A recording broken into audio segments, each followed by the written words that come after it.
صدا کرد یا علی بردار بچه را از روی سینه زهرا و خدا ملائکه های آسمان بی طاقت شدن علی جان کاش کربلا می بودی آن وقتی که نازدانه حسین خودش را روی بدن بی سر بابا انداخت یک جمله کنار بدن بی سر بابا گفت دل مسلمان را می سوزانه نگفت بابا آب می خواهم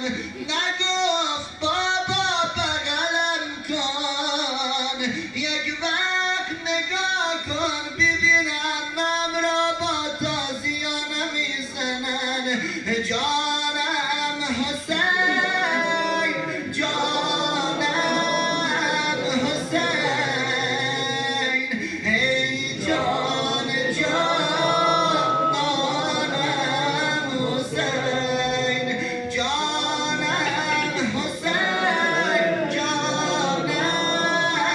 حسین ای جان جانم حسین بارها گفت محمد که علی جان من است هم به جان علی و جان محمد